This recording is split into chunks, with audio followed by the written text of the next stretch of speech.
وزیر بلدیات سندھ اور صدر Pakistan peoples party Karachi division Saeed کا بھارتی جارحیت کے خلاف ویڈیو بیان جاری کر دیا۔ اس حوالے سے مزید تفصیلات دیکھتے ہیں ہمارے چیف رپورٹر کراچی جاوید محمود آرائیں کی اس رپورٹ میں۔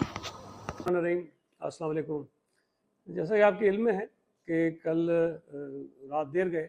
بھارت نے ایک جنگی دہشت گردی کی اور پاکستان کی سرحدوں کو عبور کیا اور اپنے میزائل پاکستان کے سویلینز کے اوپر انہوں نے مارے، مساجد کو شہید کیا، مساجد پر حملے کیے، جس کے نتیجے میں 26 سے زائد بے گناہ پاکستانی شہید ہوئے ہیں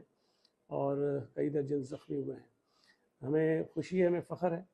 کہ پاکستان نے، پاکستانی افواج نے اس کو بھرپور جواب دیا۔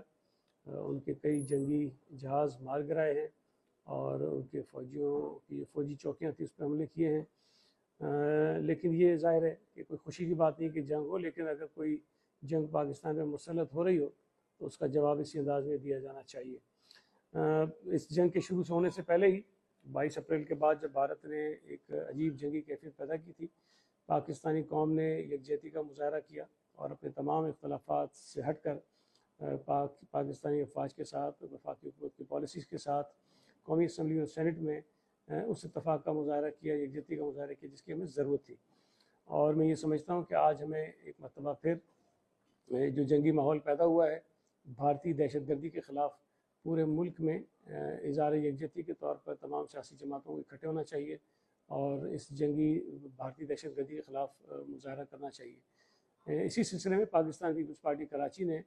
آج شام یعنی کہ 7 مئی بروز بدھ شام 5 بجے کراچی پریس کلب پر ایک مظاہرہ رکھا ہے،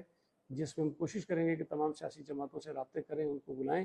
لیکن اس کے ساتھ ساتھ پاکستان پیپلز پارٹی کے تمام کارکنان، عہدیداران، اراکین قومی اسمبلی، صوبائی اسمبلی، سینٹ، بلدیاتی منتخب نمائندے